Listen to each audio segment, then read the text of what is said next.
menjadi bagian dari dakwah kami.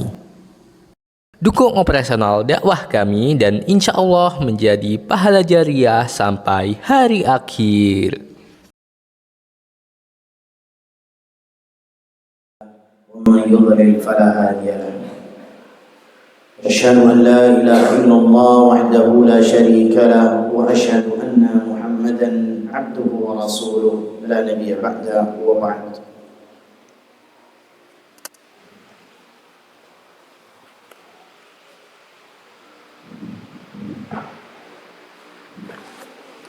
Para jamaah rahimani rahimakumullah jami'an, alhamdulillah pada hari ini kita diperjumpakan kembali oleh Allah Subhanahu wa taala di dalam majelis ta'lim yang penuh berkah. Mudah-mudahan Allah menuliskan pahala buat antum semua di setiap langkah antum menuju masjid, karena dengan niatan beribadah salatul jamaah maka Allah akan meninggikan derajat antum. Di langkah yang lainnya antum akan dihapuskan dosa-dosanya oleh Allah. Mudah-mudahan Allah Subhanahu wa taala mengabulkan, menerima semua amal kita. Rabbana taqabbal minna innaka antas samiul alim wa tub alaina innaka antat tawwabur rahim. Para jamaah rahimani rahimakumullah jami'an, pada hari ini kita akan membahas satu bab, yaitu babun fi wujubi salatil jamaah wa fadliha. Kita membahas satu bab yang insyaallah mungkin bab ini tidak bisa kita habiskan malam ini. Kita akan melanjutkan pada malam-malam berikutnya karena fadl, keutamaan salat berjamaah adalah banyak. Para jamaah, syairatun 'azimatun min sya'airil Islam.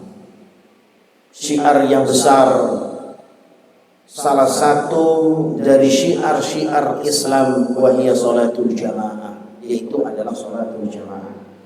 Islam akan dikenal dengan adanya salat jamaah. Islam akan tinggi karena adanya salat jamaah.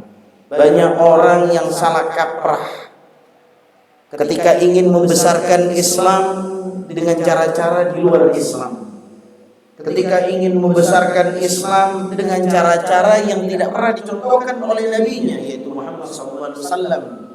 Maka kalau kita ingin membesarkan Islam, maka besarkanlah syiarnya. Ketika kita ingin supaya Islam itu dilihat kuat, supaya Islam itu dilihat besar, maka kerjakanlah syariatnya. Salah satunya adalah salatul jamaah fil masajid, yaitu salat berjamaah di masjid. Faqad ittafaqa al-muslimuna ala anna ada' as-salawat al-khamsa fil masajid min awjad at-ta'at wa a'zam al-qurbat. Telah berittifaq kaum muslimin dengan mengerjakan salat jamaah yang 5 waktu, maka sholat jamaah 5 waktu di dalam masjid ini termasuk dari awqat ta'at.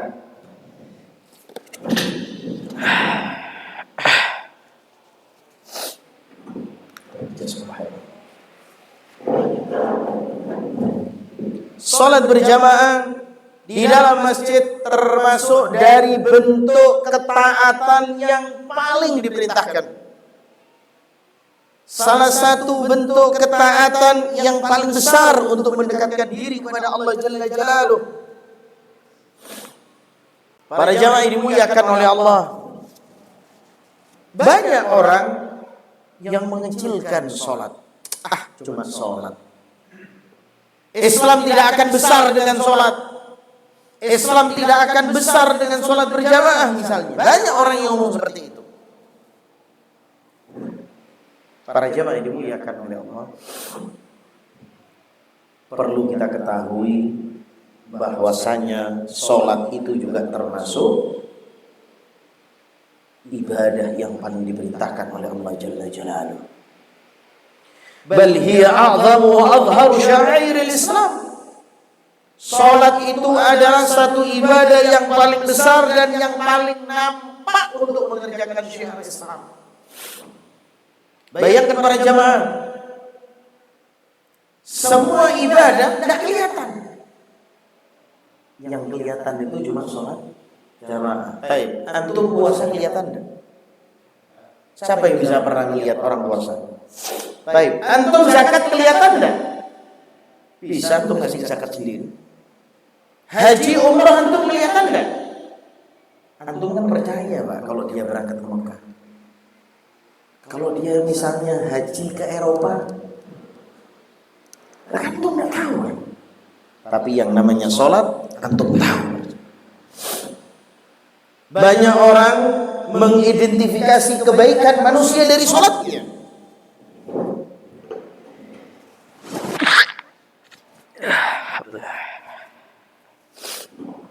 Para jemaah, seseorang laki-laki yang ingin melamar seorang perempuan, wanita, maka ayah mertuanya, calon mertuanya cuma mengatakan, dia sholatnya di mana?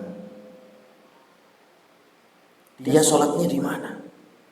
Maka para jamaah, sholat itu adalah bentuk perbandingan kebaikan seseorang. Sehingga para jamaah ketika dia sholat, maka orang akan percaya dia adalah seorang yang amanah. Ketika dia sholat, orang lain akan percaya bahwasanya dia adalah orang yang adil. Jadi sholat ini para jamaah yang dimuliakan oleh Allah, satu tatanan hidup yang tertinggi. Kemudian para jamaah yang dimuliakan oleh Allah, faqad syara Allahu li hadhihi al-ummah, Allah telah mensyariatkan pada umat ini al-ijtima' fi awqati ma'lumah, yaitu berkumpul pada waktu yang sudah ditentukan oleh Allah Azza wa Jalla. Yajtami'un minha ma huwa fi yaumin wa lailah. Ada berkumpul setiap siang dan malam, sehari semalam. Kas-shalawatil khams, yaitu antum memang diperintahkan untuk kumpul sama Allah Subhanahu wa taala 5 waktu, yaitu salat. Fa innal muslimina yajtami'una li ada'iha fil masajid kulla yawmin wa lailatin 5 marrat. Sesungguhnya muslimin diperintahkan untuk berkumpul oleh Allah Subhanahu wa taala untuk melaksanakan salat di dalam masjidnya di setiap hari, sehari semalam, yaitu 5 waktu. Maka kita memang diperintahkan untuk kumpul. Kemudian wa min hadhihi al-ijtima'at ma huwa fil usbu'i marrah. Dan juga Allah Subhanahu wa taala memerintahkan kita kumpul di setiap 1 pekan sekali. Kal ijtima'i salat li salatil jum'ah, seperti perkumpulan salat Jumat. Wa huwa ijtima'i akbar min al-ijtima'i li salawatil khams. Salat Jumat adalah salat yang paling besar berkumpulnya ketimbang salat berjamaah. Para ulama mungkin berbeda pendapat tentang kewajiban sholat berjamaah, tapi para ulama tidak berbeda pendapat tentang kewajiban mengerjakan sholat Jumat. Sehingga para jamaah, sholat Jumat jumlahnya akan lebih banyak daripada sholat wajib. Sehingga ini adalah pertemuan yang besar di kalangan kaum muslimin, yaitu setiap hari Jumat. Kemudian wa minha ijtima' yatakarrar kulla sanatin marratain. Dan juga ada ijtima' perkumpulan setahun 2 kali. Wa huwa al-ijtima' li salatil 'idain, yaitu berkumpul untuk salat Idul Fitri dan Idul Adha. Dan para jamaah yang dimuliakan oleh Allah, wa huwa akbar minal ijtima' li salatil Jumat. Dan sholat Idul Fitri, Idul Adha lebih besar perkumpulannya daripada sholat Jumat. Karena apa? Kaum munafik juga ikut sholat di sana, yang tidak pernah pernah sholat 5 waktu, yang tidak pernah sholat Jumat ikut lebaran. Sebetulnya tidak boleh itu ikut lebaran. Iya kan? Yaumul Fitr itu kan untuk orang yang puasa. Iftar, makan-makan itu untuk orang yang puasa. Dan tidak puasa tapi ikut sholat, ikut lebaran lagi. Para jamaah yang dimuliakan oleh Allah Subhanahu wa taala, ini ada pertemuan yang besar. Mungkin antum tidak pernah ketemu sama orang tua antum. Tapi ketika Idul Fitri dan Idul Adha, antum sempatkan waktu untuk pulang dan antum berkumpul dengan saudara. Para jamaah, meskipun para ulama juga berbeda pendapat tentang kewajiban salat Idain, salat Idul Fitri dan Idul Adha, tapi sejatinya semua mereka ikut salat insyaallah. Bismillah.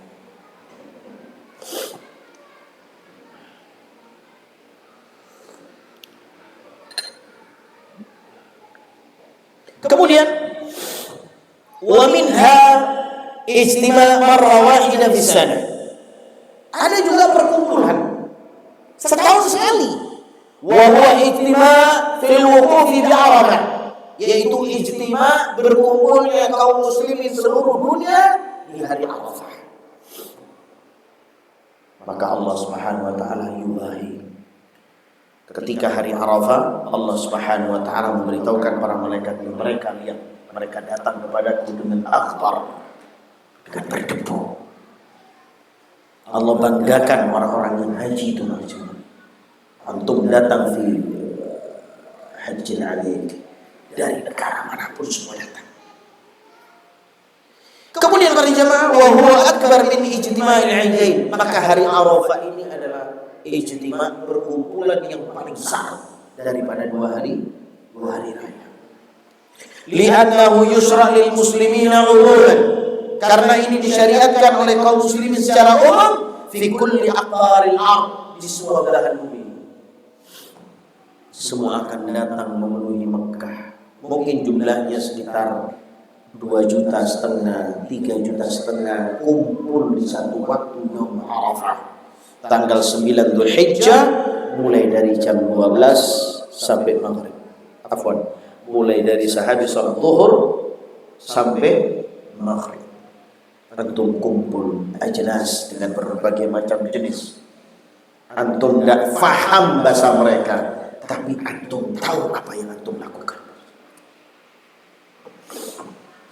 Para jamaah yang dimuliakan oleh Allah, wa innama syuri'at hadhihi al-ijtima'at al-'azimah fil Islam, maka inilah yang disyariatkan oleh Islam, perkumpulan-perkumpulan yang disyariatkan oleh Islam yang berdalil salat berjamaah, salat Jumat, salat Idain, Yaum Arafah. Maka ini adalah perkumpulan-perkumpulan yang ada dalilnya dan ini diperintahkan oleh Allah dan Rasulnya.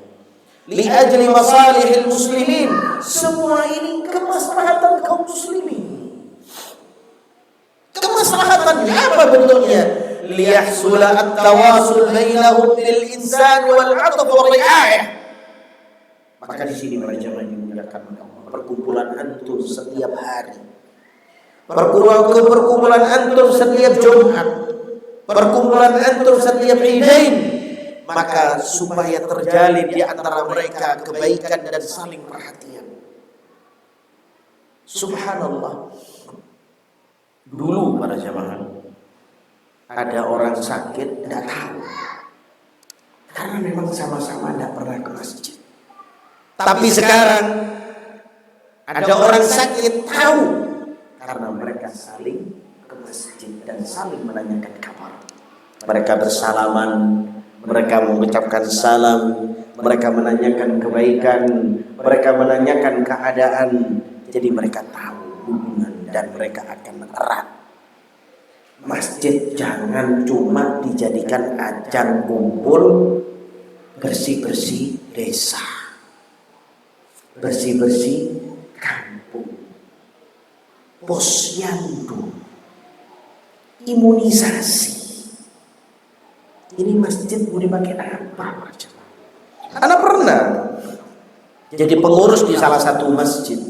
Ada seorang ibu-ibu datang, Ustaz, tolong jangan dilarang pengumuman posyandu di masjid. Ini bagaimana para jemaah? Karena posyandu itu penting buat ini para jemaah. Kalau urusan posyandu penting, tapi kok urusan sholat biasa? Karena di rumah boleh. Maka para jamaah ini dimuliakan oleh Allah Jalla Jalaluh. Wa li ajli tawadud wa tahab bainahum fil qulub. Antum ini dijadikan satu oleh Allah dalam ijtima, supaya antum saling sayang, supaya antum saling mencintai, supaya antum saling hatinya bertemu. Tidak ada hak, tidak ada adu domba. Karena dengan persatuan kaum muslimin akan membuat kita jaya. Wali ajli an ya'rufa ba'dhum ahwalil ba'd. Dan kemudian maslahat yang lainnya ketika sama-sama ke masjid untuk supaya saling tahu kondisi. Antum sakit diketahui, didoakan. Antum safar, kemana kok tidak pernah kelihatan ke masjid? Ana safar, fi amanillah, didoakan. Maka para jamaah ini dimuliakan oleh Allah, saling kasih dan sayang akan tumbuh ketika antum selalu ke masjid. Fayaqumuna bi'iyadatil marda. Maka ketika ada yang sakit, maka antum akan menyembuhnya. Dan ini adalah salah satu hak seorang muslim dengan muslim yang lainnya, yaitu iyadatul marid, yaitu mengunjungi orang-orang yang sakit. Wa tasyi'il mutawaffa, kemudian mengantarkan orang-orang yang meninggal. Mungkin antum tidak tahu ada orang meninggal, tapi ketika antum sholat di masjid terus, para jamaah ini dimuliakan oleh Allah, maka antum tahu ada sahabat antum yang meninggal, maka antum bisa mengantarkan. Karena biasanya sholat jenazah itu diiringi dengan sholat berjamaah biasanya, meskipun tidak 100%. Wa ighathatil malhufin, yaitu membantu orang yang membutuhkan pertolongan. Banyak di antara masjid-masjid yang di luar kota punya ambulan. Banyak masjid-masjid di luar kota sampai punya perawatan jenazah. Tahu perawatan jenazah para jemaah? Bukan katil tok.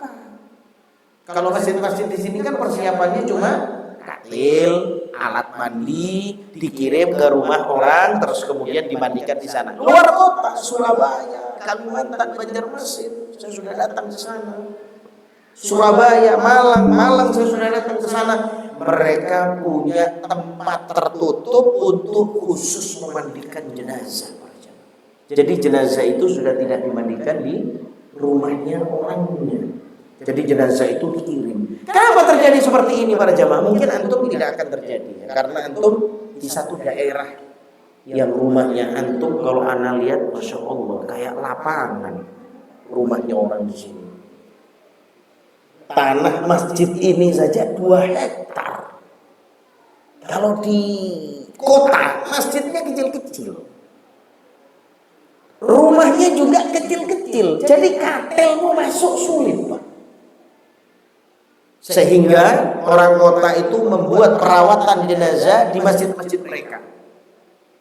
Dan kemudian para jamaah pernah ke Banjarmasin, para jamaah, satu yaitu Masjid Muhammadiyah, insyaallah para jamaah, 5 waktu mereka mengerjakan sholat jenazah. Karena setiap hari ada 3, ada 4, ada 5, ada 6 jenazah selalu dikirim ke sana, dimandikan lalu disolatkan. Jadi ketika saat itu ada sholat duhur, sehabis sholat duhur langsung sholat jenazah, habis sholat asar langsung sholat jenazah, habis sholat maghrib langsung sholat jenazah. Tapi jangan sampai antum menamakan masjid jenazah, jangan ya, karena masjidnya masya Allah ramai 5 waktu itu para jemaah. Dan masjidnya memang di tengah kota, Masjid Muhammadiyah yang ada di Banjarmasin. Anda sudah ke sana, Anda lihat. Antum ini kalau punya masjid, Pak, tolong para jamaah studi banding ke masjid-masjid yang lain. Anak punya teman sebelum bikin masjid, dia datang ke Uni Emirat Arab, dia ke Qatar, dia ke Kuwait, dia ke Arab Saudi, dia ke Yaman, dia ke Mesir. Dia ingin belajar metode masjidnya seperti apa. Kemudian sampai di Indonesia, baru disimpulkan sama dia, kemudian dia bangun masjid. Jadi antum jangan sungkan-sungkan keluar kota itu mampir ke masjid-masjid. Banyak yang antum akan pelajari. Para jamaah yang dimuliakan oleh Allah, tidak menutup kemungkinan jangan sampai kita ini cuma mengaktifkan masjid hanya 5 waktu. Banyak yang lain, kajian, ngaji, tadris bahasa Arab, TPA. Bahkan para jamaah di Surabaya gara-gara satu masjid bisa punya sekolah. Itu para jamaah, kemaslahatan antum kumpul di masjid. Antum kumpul di masjid, antum saling tanya sekolahnya di mana? Enggak tahu. Anaknya antum mau sekolah, iya, mau kemana? Enggak tahu. Akhirnya takmir masjid ngomong, sudah. Kalau enggak ada sekolah, kita bangun sekolah. Bangun sekolah para jamaah. Untuk siapa? Jamaah masjid. Dan kemudian sekolah itu semakin besar. Di Surabaya ada yang seperti itu. Masjidnya kecil, tidak besar. Kemudian para jamaah yang dimuliakan oleh Allah, kemudian maslahat yang lainnya, wali ajlil idhari quwwatul muslimin, yaitu seseorang datang ke masjid untuk memperlihatkan kekuatan kaum muslimin, bahwasanya kaum muslimin itu kuat, wa ta'arufuhum wa tala'ulihim, membangun keakraban di antara mereka, fayughiduna bidzalika adaw minal kuffar wal munafiqin, maka akan membuat gentar orang-orang kafir, membuat gentar orang-orang munafik kepada orang-orang yang salat. Wa li ajli izalati ma yansuju bainahum syayatin al-jinn wal ins, maka permusuhan-permusuhan yang dilakukan oleh syaitan, yang dilakukan oleh jin, yang dilakukan oleh manusia, minal adawa wat taqat wal ahqad, akan hilang. Permusuhan-permusuhan itu ke masjid hilang para jemaah. Mungkin antum musuh sama ini, tapi kalau sudah ke masjid pasti nyopo. Tidak enak kalau tidak nyopo. Maka para jemaah yang dimuliakan oleh Allah Subhanahu wa taala, fayahsul ikhtilaf wal ijtima'il qulub 'ala al-birri wat taqwa, akan tercipta kesatuan hati-hati kita dalam hal kebaikan dan takwa. Lihat, ketika antum kumpul di masjid, pasti yang akan keluar adalah kebaikan. Gimana akan membuat masjid ramai? Ayo gimana kita ramikan masjid? Ayo kita adakan kegiatan. Dengan datangnya antum ke sini tidak lepas karena antum memang sholat berjamaah di masjid, dan adanya kajian ini karena antum sering kumpul di masjid. Jadi kegiatan-kegiatan masjid ini akan terjadi ketika antum sering kumpul di masjid. Akan terjadi. Pak, gimana kita akan buat TPA? Yang dulunya TPA tidak ada jadi ada. Pak, gimana kalau kita buat SD yang dulunya tidak ada menjadi ada? Pak, gimana kalau kita buat pondok tahfidzul Quran yang dulunya tidak ada menjadi ada? Karena apa? Kumpulnya antum di masjid. Walihada qala Nabi sallallahu alaihi wasallam, sehingga Rasulullah SAW mengatakan, la takhtalifu fatakhtalifa qulubukum, janganlah kalian berselisih, maka hati kalian akan berselisih. Ini diucapkan oleh Rasulullah SAW ketika antum mau melaksanakan sholat untuk meluruskan shaf. La takhtalifu qulubukum.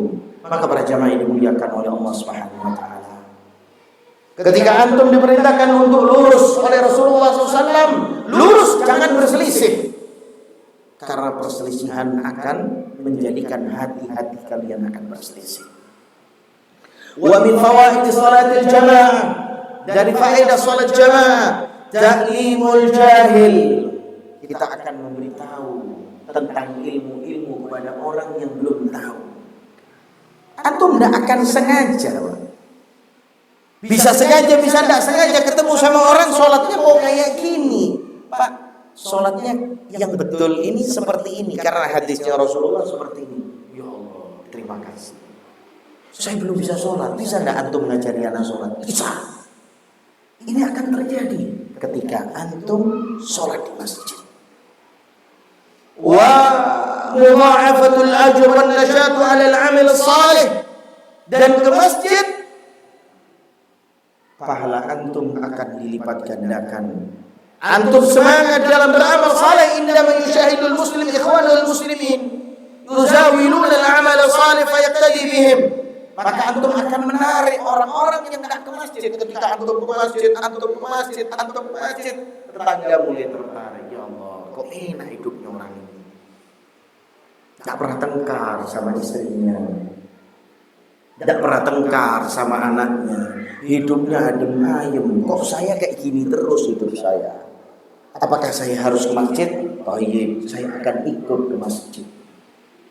Kemudian para jamaah yang dimuliakan oleh Allah, wa fil haditsil muttafaq alaih Nabi sallallahu alaihi wasallam, dalam hadis muttafaqun alaih dari Nabi Muhammad sallallahu alaihi wasallam, salatul jamaah tafdhulu salatal fardhi bi 27 darajah wa fi riwayat bi 25. Dalam hadis Rasulullah SAW memberikan motivasi yang besar kepada kita, bahwasanya sholat berjamaah lebih baik daripada sholat sendirian dengan 27 derajat, dan di riwayat yang lainnya dengan 25 derajat. Bayangkan para jamaah, ketika antum sholat sendirian di rumah, derajatnya antum tidak naik-naik, tapi ketika antum sholat ke masjid, derajat antum naik. Para jamaah, fasalatul jamaah fardun 'ala ar-rijal fil hadari was safar.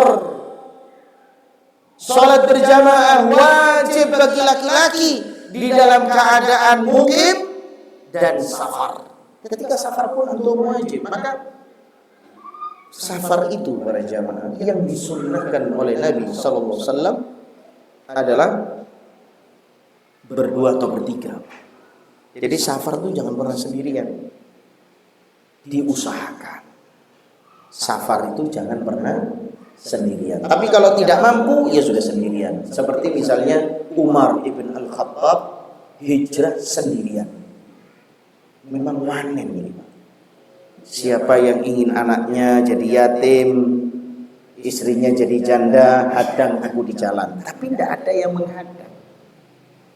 Rasulullah SAW hijrah bersama Abu Bakar As-Siddiq dan Abdullah Uraiqid. Abdullah Uraiqid ini sebagai penunjuk jalan.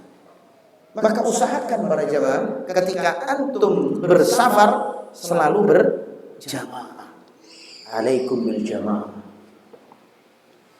Wa fi halil aman wa halil khauf, di dalam salat berjamaah adalah pada kondisi keadaan keamanan dan perang. Perang pun tetap salat berjamaah. Jangan antum salat sendirian.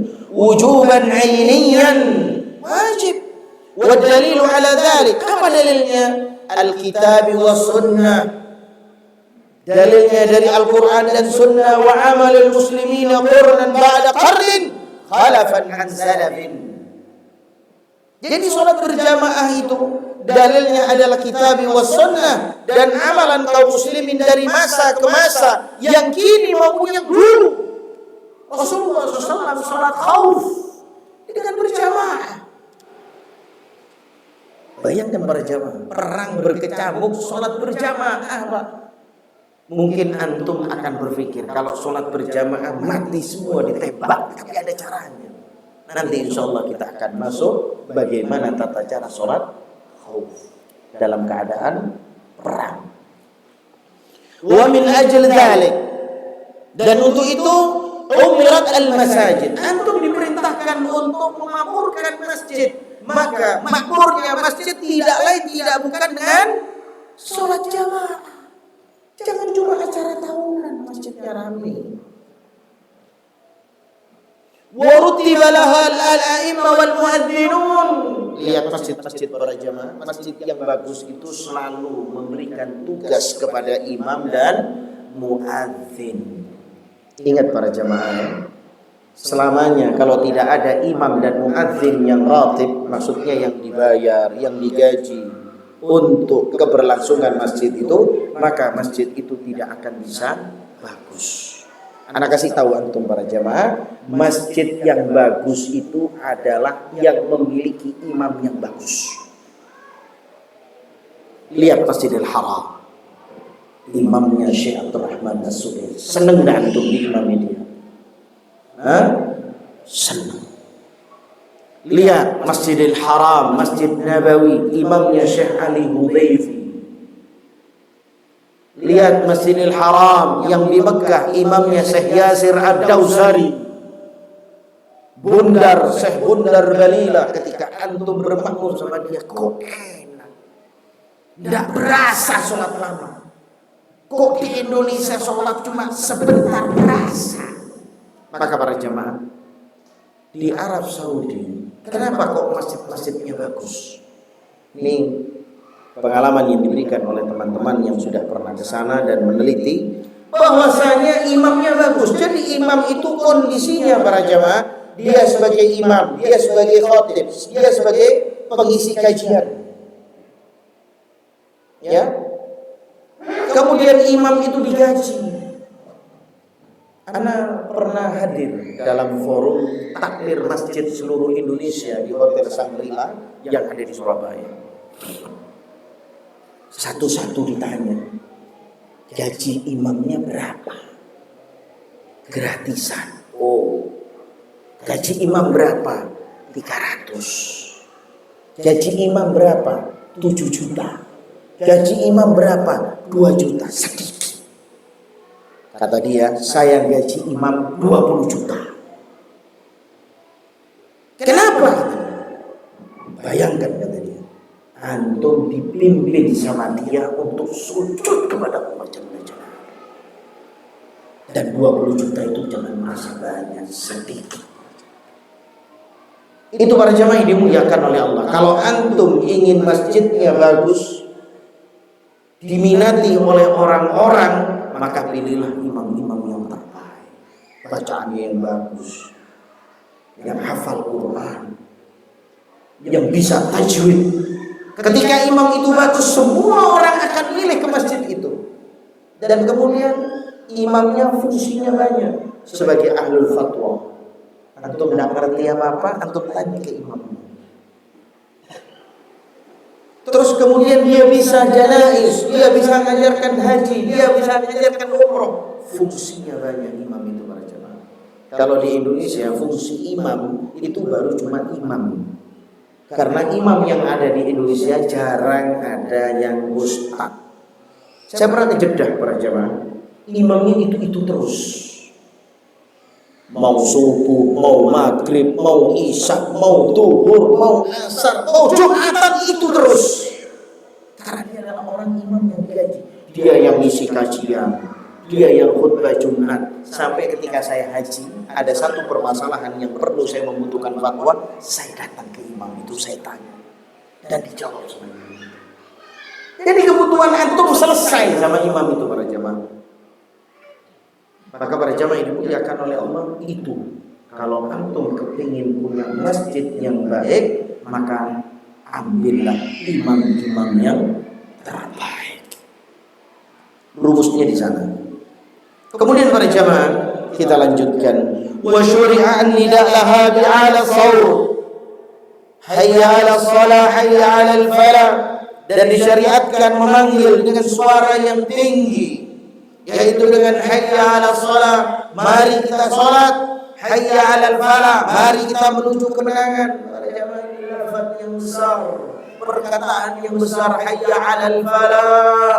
Ternyata salat jamaah itu menuju kemenangan. Kemenangan apa? Kemenangan segala hal. Salat berjamaah itu obat buat kita para jamaah. Para jamaah yang dimuliakan oleh Allah Jalla Jalaluhu. Wa qala Allah Ta'ala fi halil khauf. Sampai-sampai Allah Subhanahu wa taala mengatakan di dalam kondisi yang ketakutan, wa idza kunta fihim, apabila kalian berada di tengah-tengah mereka, fa aqamta lahum, maka dirikanlah bersama mereka salat as-salawat faltakum ta'ifatan minhum, dan hendaklah segolongan mereka untuk mengerjakan salat. Dalam surat An-Nisa 102, fadallat hadhil ayah al-karimah, maka ayat ini ala ta'akkudi wujubi salatil jamaah, yaitu salat berjamaah yang ditekankan. Jadi ayat ini berbicara tentang salat berjamaah yang sangat ditekankan. Haitsu lam yurakhis lil muslimin fi tarki halal khauf, maka tidak ada rukhsah, tidak ada keringanan untuk seorang muslim meninggalkan salat berjamaah meskipun dia dalam keadaan khauf, takut, yaitu perang. Falau kanat ghaira wajibah, seandainya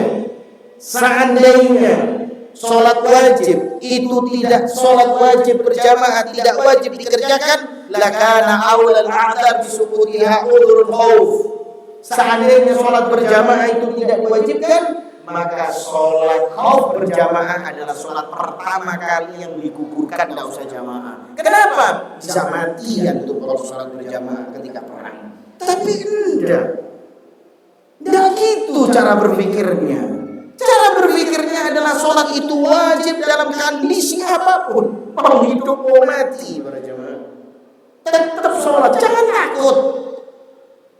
Seandainya para jemaah sholat berjamaah itu tidak wajib, maka pertama kali sholat berjamaah yang tidak wajib, yang digugurkan kewajibannya adalah sholat khauf berjamaah. Kemudian para jamaah ini dimuliakan oleh Allah Subhanahu wa taala. Fa innal jamaah fi salatil khauf tatruk laha akthar wajibatis salat. Karena salat berjamaah ketika salat peperangan tadi akan meninggalkan banyaknya kewajiban salat. Salah satu contoh mungkin antum bisa-bisa enggak menghadap kiblat. Bisa jadi.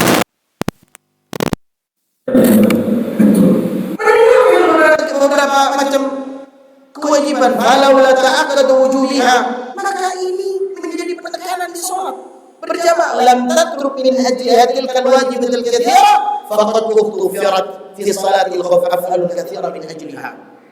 Para jamaah, ketika Allah Subhanahu wa taala memerintahkan salat berjamaah ketika perang, Allah sudah tahu, pasti Allah tahu bahwasanya antum salat berjamaah ketika perang, antum akan meninggalkan beberapa kewajiban salat berjamaah. Salah satu contoh, mungkin ketika antum menghadapi timur adalah musuh antum akan menghadapi timur salat ketika saat itu.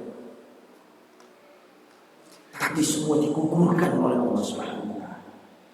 Digugurkan kewajiban itu tidak apa-apa, yang penting jamaah. Begitu erat hubungan jamaah dengan berjamaah. Kemudian para jamaah dimuliakan oleh Allah Subhanahu wa taala. Wa fil hadits muttafaqun alaihi an Abi Hurairah radhiyallahu anhu. Dari hadis muttafaqun alaihi dari Abi Hurairah radhiyallahu anhu dari Nabi Muhammad SAW annahu qala, perhatikan ini para jamaah. Ini buat antum semua yang ada di sini. Ibu-ibu semangati suaminya, ibu-ibu semangati anak-anaknya. Inna athqalas salati 'alal munafiqin salatul isya wa salatul fajr. Sesungguhnya salat yang paling berat terhadap orang-orang munafik adalah salat isya berjamaah dan salat fajar, yaitu subuh berjamaah. Berat. Tidur. Apalagi pada zaman masih kerja, habis antum kalau di dunia. Kemudian para jamaah, walau ya'lamuna ma fihi ma la atauhuma walau habwan. Seandainya mereka tahu pahala begitu besarnya salat berjamaah, maka dia akan mendatangi salat isya dan salat subuh secara merangkak. Walaqad hamamtu an amura bis salati fatuqam. Aku berniat untuk memerintahkan iqamah, thumma amara rajulan fayusalli bin nas, dan aku memerintahkan satu manusia untuk mengimami manusia, thumma antalik ma'iya bi rijalin ma'ahum muzabun min hatab. Kemudian aku akan berangkat bersama beberapa orang dengan membawa kayu bakar. Ila qaumin, akan aku sambangi orang-orang itu la yashaduna shalah, orang-orang yang tidak mengerjakan salat berjamaah. Fa ariqa alaihim buyutahum min nar, maka aku akan bakar rumah-rumah mereka. Para jamaah yang dimuliakan oleh Allah Subhanahu wa taala, begitu gencarnya Nabi Muhammad SAW memerintahkan kita untuk salat berjamaah. Wa wajhul istidlal min hadithi ala wujubi salatil jamaah min an-nahiyatain. Maka para jamaah ini dimuliakan oleh Allah Jalla Jalaluhu. Dari hadis ini muncullah kewajiban berjamaah dengan dua alasan. Belum bisa. Mu'alik. Ada waktu mu'alik.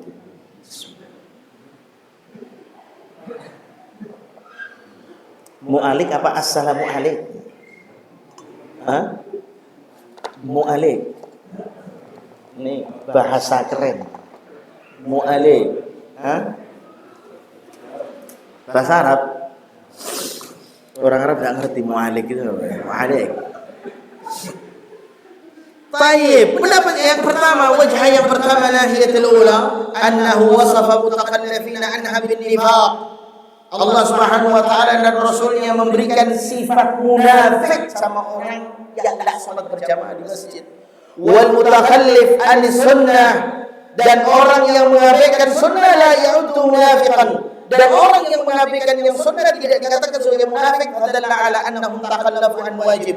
Dan orang yang dikatakan sebagai seorang yang mengabaikan adalah orang yang mengabaikan yang wajib.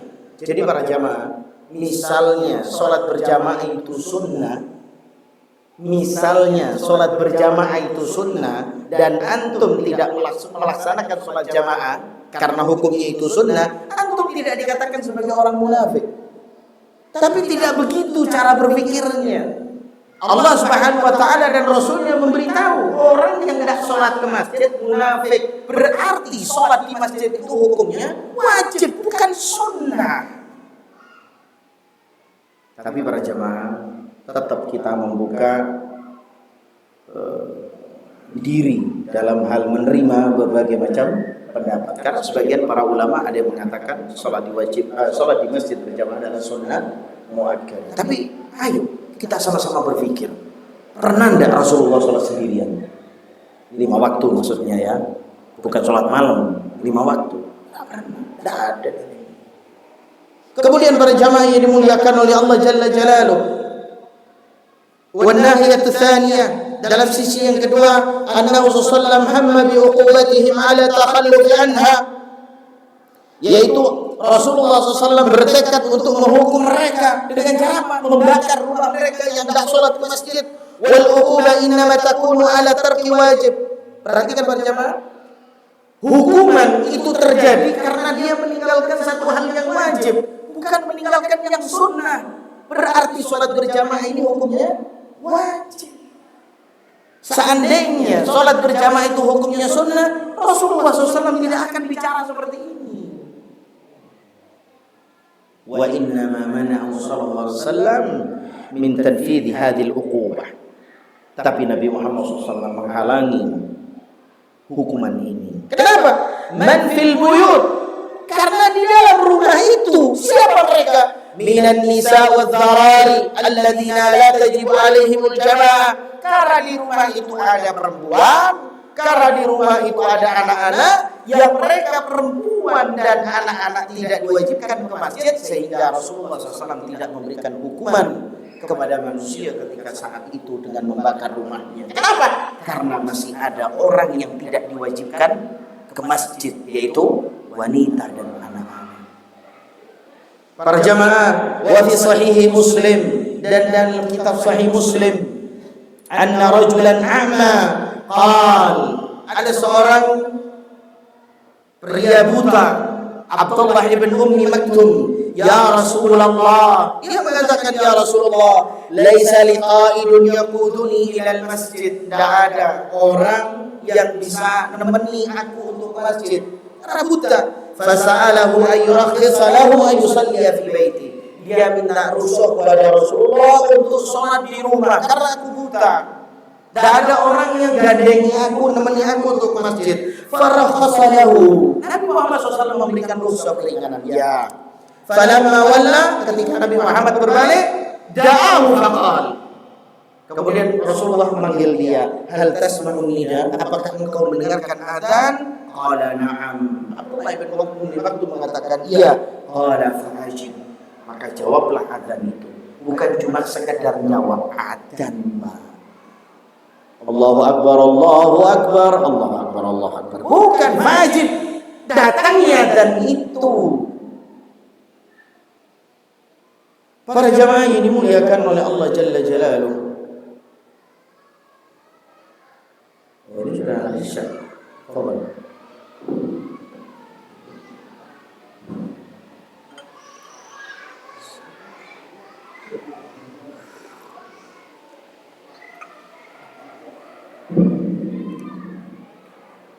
Itu anak-anak gimana Bapak?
Alhamdulillah wassalatu wassalamu ala Rasulillah wa ala alihi wa ashabihi wa man tabi'ahum bi ihsanin ila yaumiddin wa ba'd.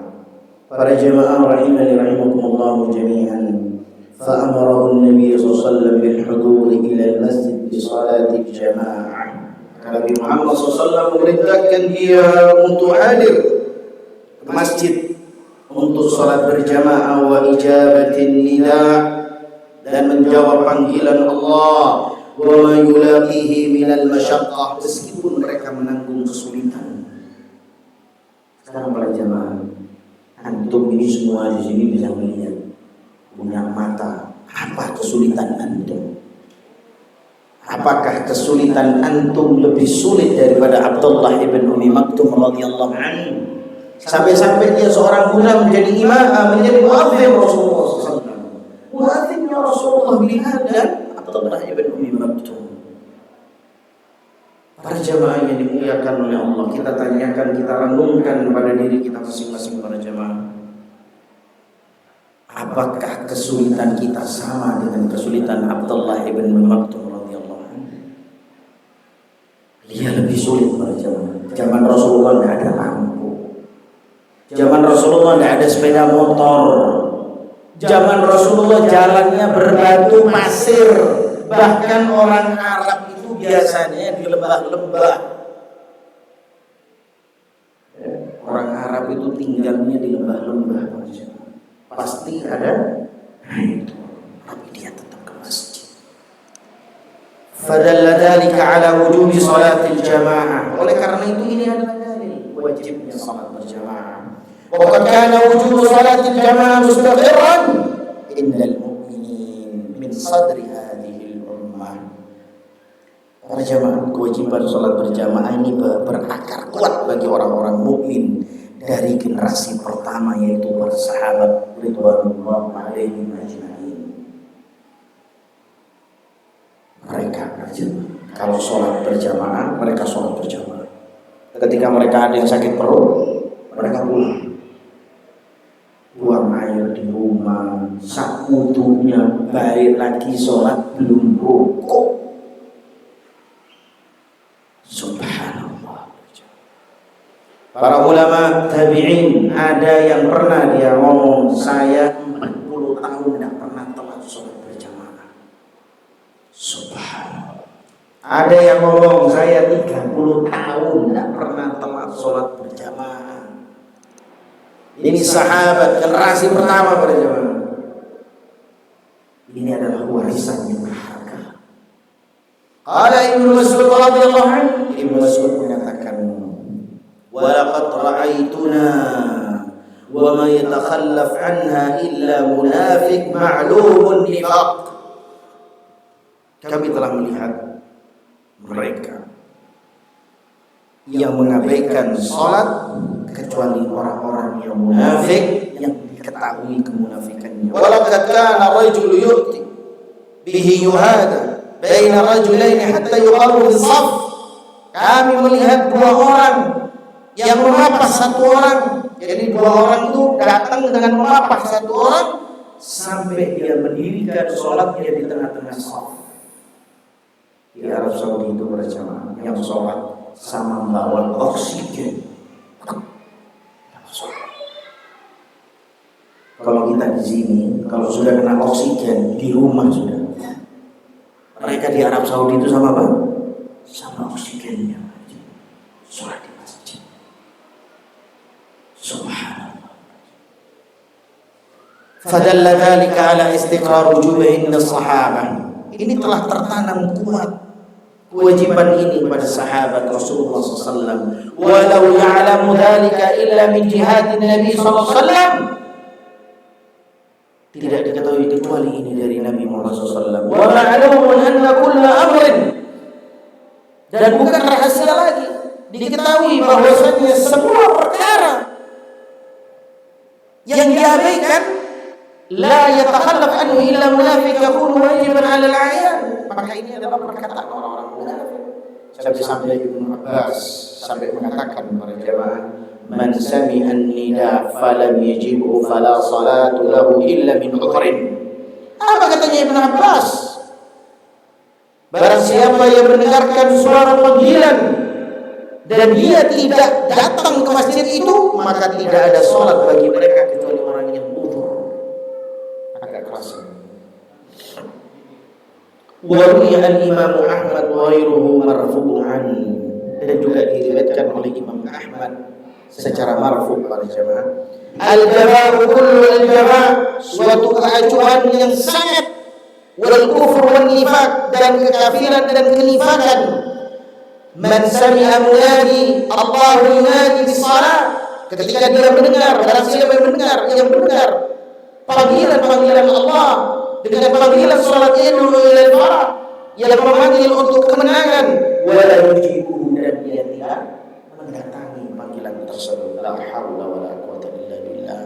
Wa thabata haditsu bidzalik, dan dalam hadis yang ditetapkan dari Nabi SAW. Yadullahi 'alal jamaah, tangan Allah itu berada pada jamaah yang berkumpul. Faman syadda, barang siapa yang menyimpang, syazza finnar, maka dia akan menyimpang ke neraka. Para jamaah sebetulnya, para jamaah senang itu. Antum kalau mau latihan sholat jamaah, umroh sama haji. Kalau antum punya uang, supaya antum termotivasi, antum umroh.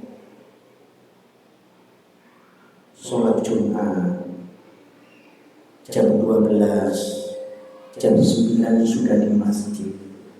Sholawat, ngaji, sholat. Sholat subuh jam berapa? Jam 4 deh.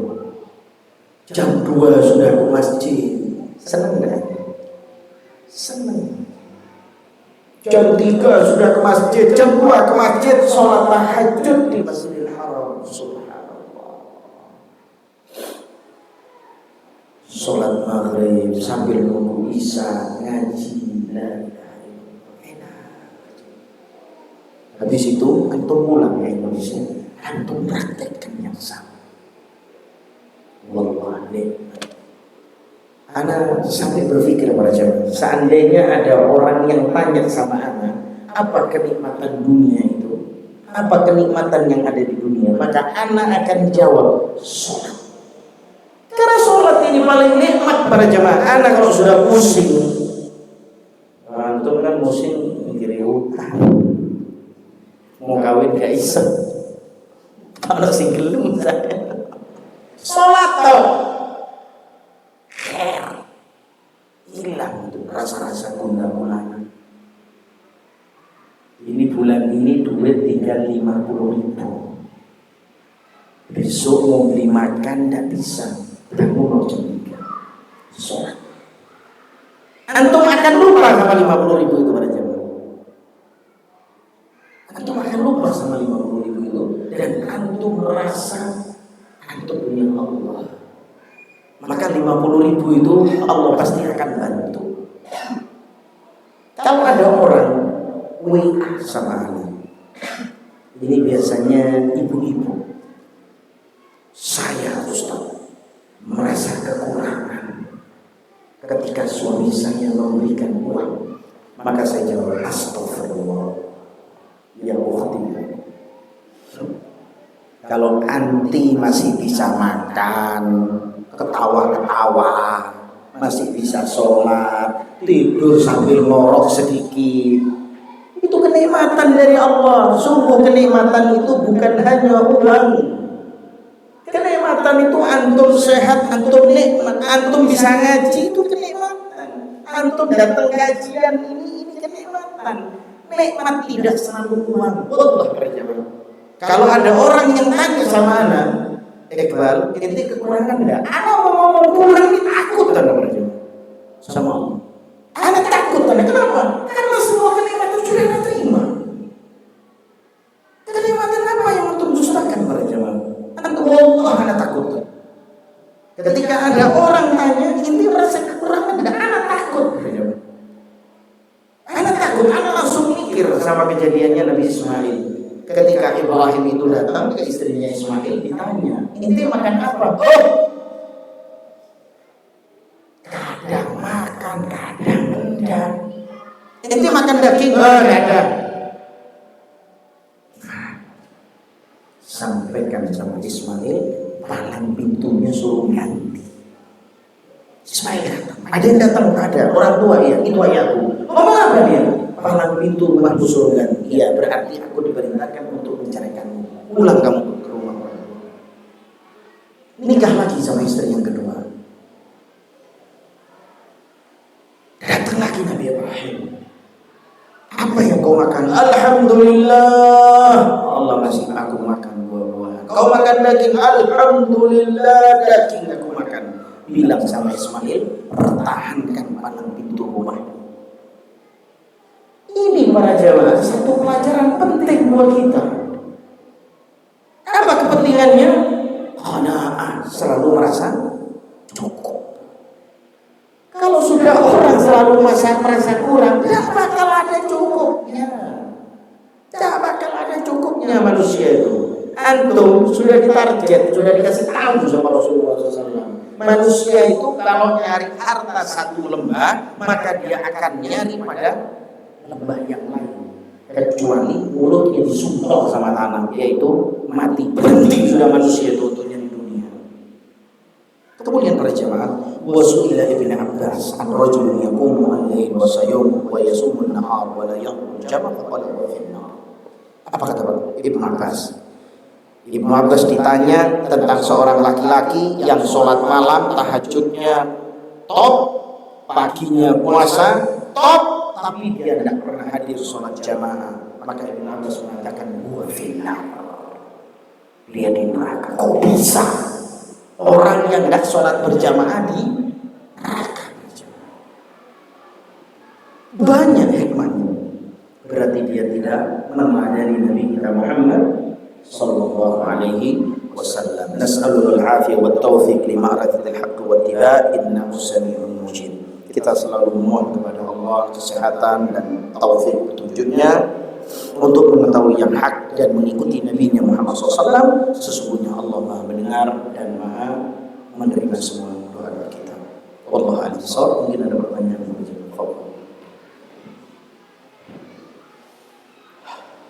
ada boleh ditanyakan? Mungkin di perkara sholat berjamaah atau di perkara yang lain. Fadhal.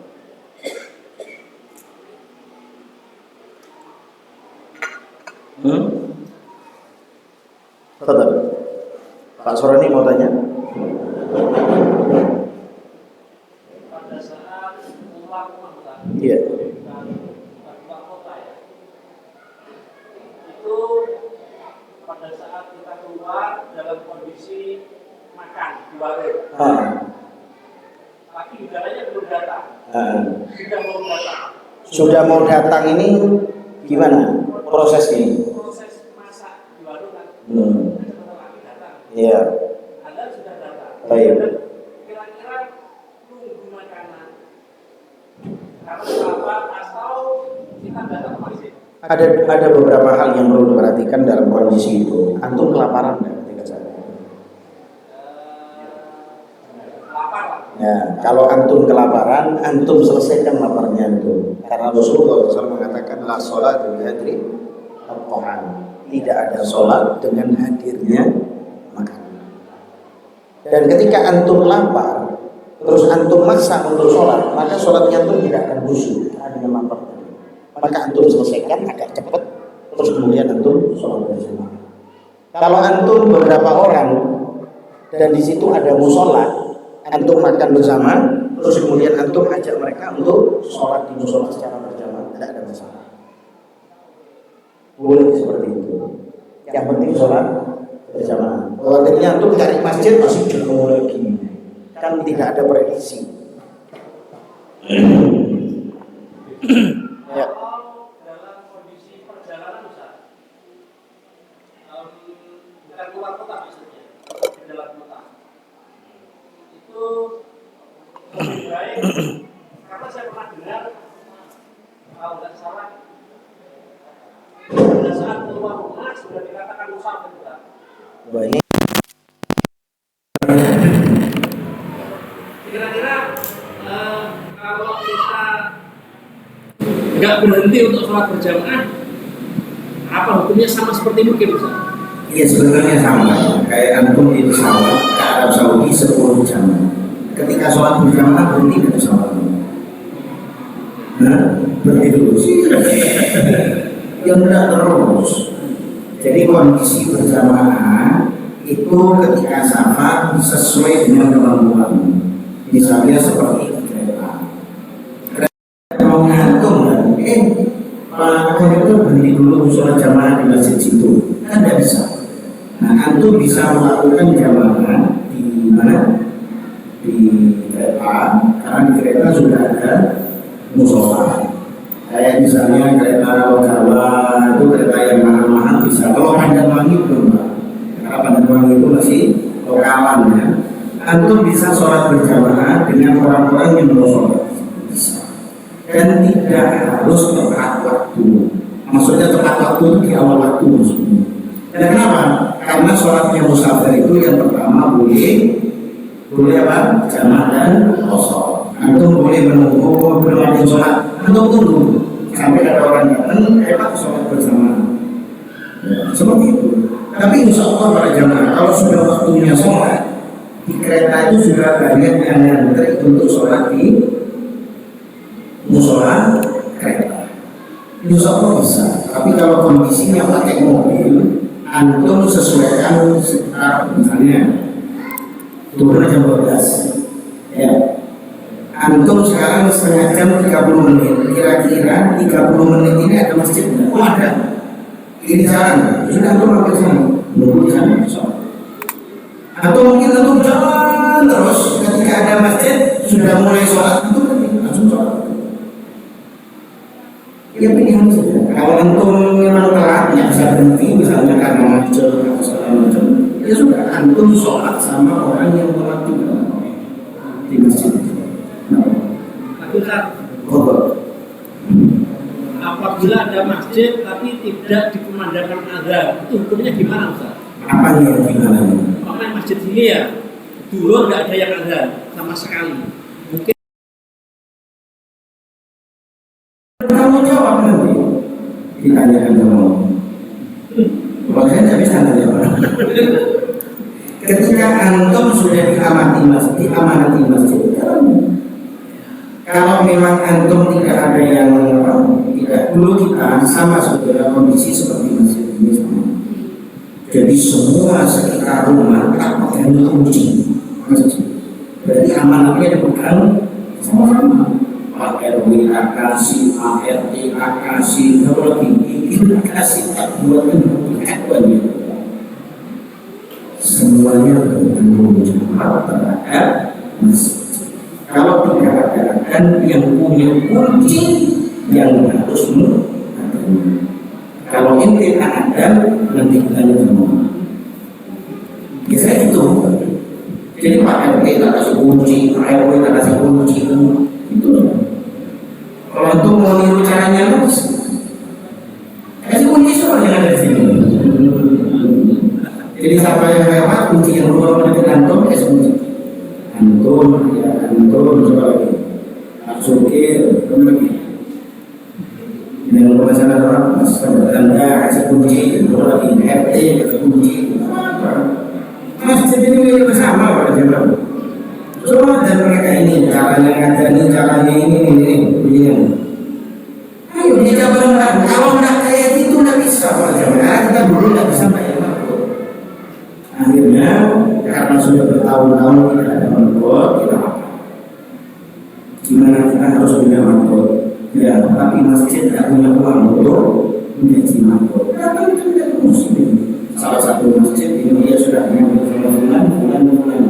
Ada 3 orang, saya ambil tahunan. Saya gaji makhluk itu kalau nggak salah sekarang sekitar 600-700 satu bulan. Kerjanya dia cuma waktu sholat sama masjid saja. Tidak harus satu hari full. Pokoknya harus ada sholat. Ada 700.000. Ini amanat kita bersama orang jemaah. Kalau ada anak ditanya sama Allah, ya kan? Dia harus berusaha seperti itu. Anak begitu. Pertama ketika anak nggak punya uang, masjidnya anak nggak punya uang, seseorang ada kunci. Semua punya amanat yang sama. Jangan dibebani anak kerja, ini kerja, siapa yang bisa silakan. Gitu. Sampai berapa tahun itu? Tidak setahun 2 tahun, berapa tahun itu? Sampai kita punya gaji makbul. Baru ada yang makan 5 waktu. Tapi makbul itu juga tidak 5 waktu. Ada beberapa waktu yang dia tidak bisa gaji juga kerjaan kalau dia tidak bisa. Ya sudah, kapan tidak bisa? Saya tidak bisanya dulu sama saat. Sudah berarti dulu sama saat jamaah yang mengikuti. Berarti subuh, maghrib, isya sama maghrib, isya, subuh berarti sama seterusnya. Begitu aja. Atau dengan posisi seperti ini, kenapa bisa pakai tugas? Karena ini sama-sama kumpul. Siapa yang bisa kasih tugas, kasih tugas. Gitu ya. Baik, ada yang lain?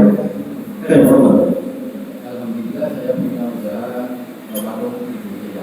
Warung kecil-kecilan. Apa warung kilo coba kan kecil? Selama ini saya kerjakan sendiri. Iya. Pada waktu biasanya pada waktu sholat maghrib sama isya itu banyak orang tinggi. Itu nggak sempat untuk sholat berjamaah. Iya. Ujian tuh.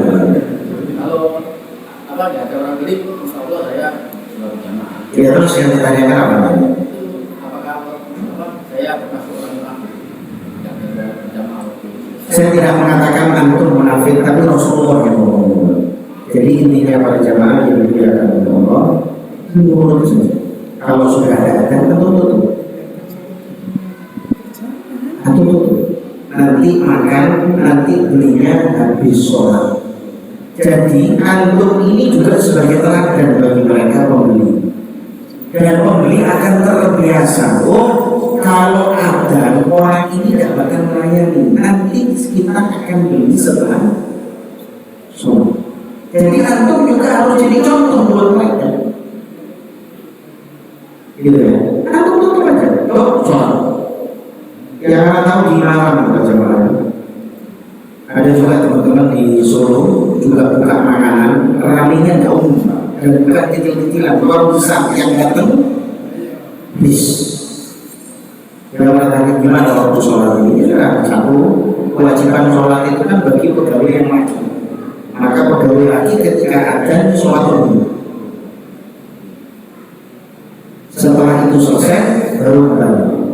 Terus gimana kalau misalnya penyediaan makanan itu telat? Oh, waktu sholat. Ya, jadi ditulis ini. Jangan. Yang besar yang punya pegawai jalan, antum sendiri masa ada jalan. Insya Allah bisa.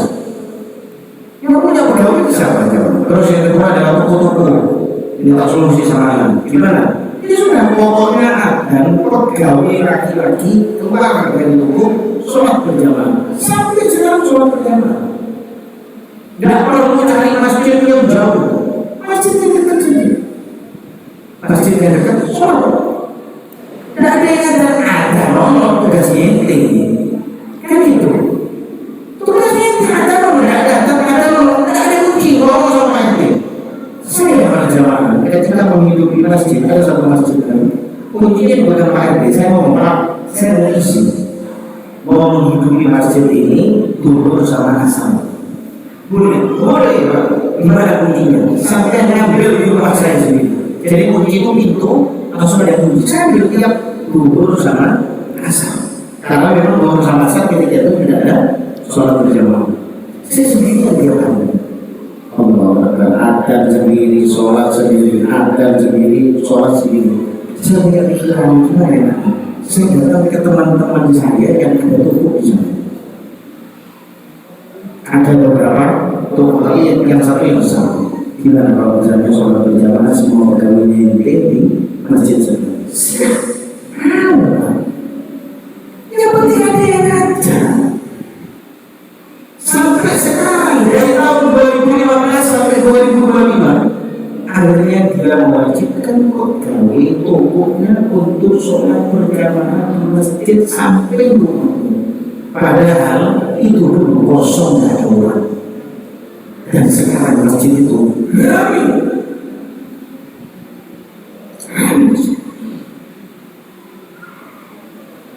Dari satu orang. Kalau antum tidak mau mulai, kapan mau mulai? Diajak semua yang ada di sekitar. Tidak bisa. Misalnya tadi ceritanya Pak Samoni gimana tidak ada yang ngatain, diajak sekitar. RT ada. Kalau perlu titipkan sama Pak bisa. Berapa? Saya punya masjid Pak. Semua yang ada di sini, ayo sholat di masjid saya. Iya, jangan. Kalau aku tidak pernah ngecek, apa yang kamu sholat? Lalu apa? Saya itu sampai bingkil-bingkil itu di samping rumah. Saya ajak semua itu sholat bingkil-bingkil itu.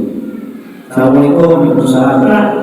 Keberatan tidak kalau antum ketika bingkil berhenti terus sholat? Ya Allah, sama sekali tidak berat. Akhirnya dia jadi imamnya sekarang. Nah ini betul ini. Tapi kalau saya punya masalah saya datang ya antum. Oh ya silakan. Ada pertanyaan nanti datang ke anak, gimana solusinya? Kita jawab sama-sama. Tidak punya keahlian, ayo dibantu. Pelayanan masjid ini harus nomor satu aja bang. Antum tidak punya apa, ayo dibantu, ayo dibantu. Tapi satu, 5 waktu ke masjid itu. Jangan pernah ada satu masjid kita bantu, pamnya rusak bantu. 2 tahun pam rusak bantu. 2 tahun pam rusak bantu. Ini dipakai apa? Pam 2 tahun sekali. Saya teliti. Ternyata pamnya dipakai iman di sepeda motor satu kampung. Tidak ada yang sholat di masjid Pak Jemaah. 3 bulan dibayar listriknya, ayo dibayar listriknya. Saya lihat tidak ada orang yang sholat di masjid. Tidak tahu si listriknya masjid diambil sama tetangganya.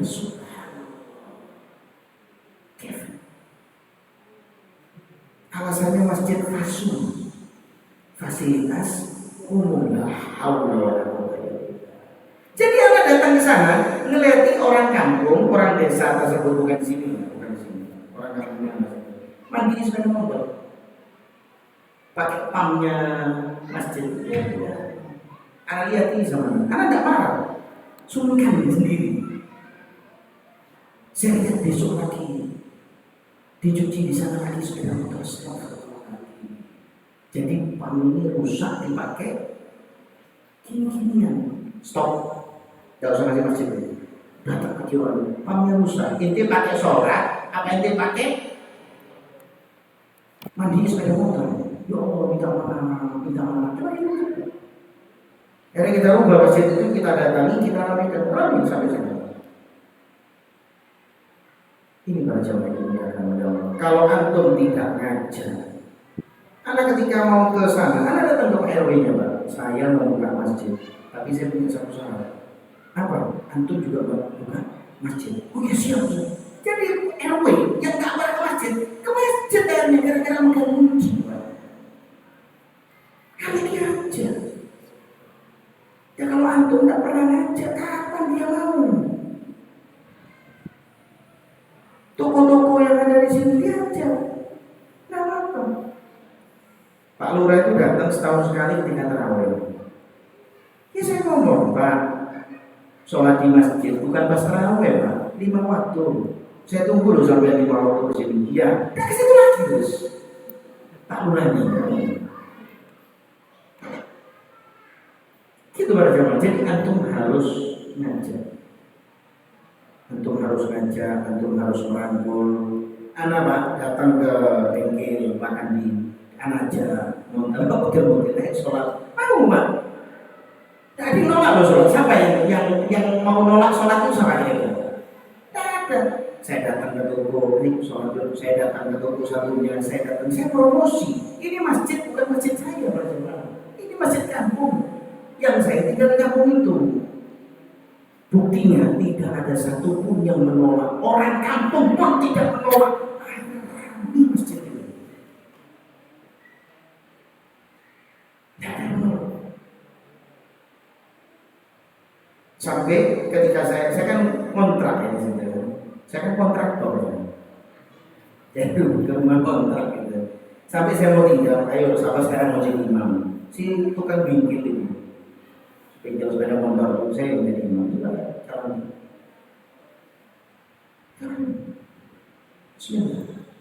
Tetap jangan ternyata saya keluar dari area perumahan itu, tetap masjid itu berjalan.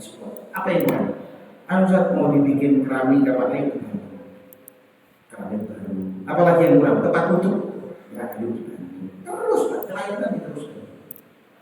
Itu para jamaah. Ada yang lain? Ya, Pak. Ada akhwat yang berutang tentang hukum sholat berjamaah di masjid. Jadi ini pertanyaan tentang bagaimana hukumnya seorang akhwat untuk sholat berjamaah di masjid, biar jelas. Untuk wanita yang sholat di masjid itu tidak dibebankan oleh Rasulullah SAW untuk wanita. Karena wanita itu sholatnya di karena memang sesuai dengan kebutuhan. Salah satu contoh, laki-laki itu memang hidupnya dua, kerja apa segala macam dua, sehingga kewajiban yang kedua itu adalah untuk laki-laki. Sedangkan wanita punya anak, merawat anaknya, menyiapkan makanan, sehingga Allah Subhanahu wa Ta'ala menjadikan mereka di rumah mereka, dan mereka tidak boleh terus-menerus keluar rumah kecuali pada yang dibutuhkan, seperti misalnya kajian atau mungkin menghubungi saudara silaturahmi. Dan wanita kan jarang keluar rumah karena memang wanita itu diperintahkan untuk tetap diam di rumah. Ya, jadi tidak ada kewajiban beban kepada wanita untuk sholat di masjid. Tapi ketika wanita itu minta izin untuk sholat ke masjid, jangan dilarang. Jangan dilarang. Dan wanita-wanita yang ke masjid itu menjaga apa? Menjaga kewajiban mereka ketika mereka keluar ke masjid. Apa? Tidak memakai minyak wangi yang keras, tidak terlalu menor, tidak membuka aurat. Ya, Aisyah radhiyallahu anha ketika sholat di masjid, jadi sholat assalamualaikum assalamualaikum langsung pulang. Jadi tidak menunggu di sholat sunnah. Jadi Aisyah itu sholat subuh di masjid, di belakang salam langsung pulang. Kenapa para jemaah? Kalau wanita tidak langsung pulang, maka dia akan keluar bareng dengan laki-laki dan saling wanita. Paham? Jadi wanita kalau mau sholat di masjid, habis sholat salam pulang, gitu ya. Kecuali sama suaminya mungkin terus kajian. Nah, kalau pulang sendiri bingung.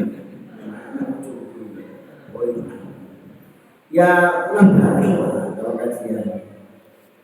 Ada yang lain cukup? Cukup ya? Subhanallah wa bihamdihi asyhadu an la ilaha illa anta astaghfiruka wa atubu ilaik. Assalamualaikum.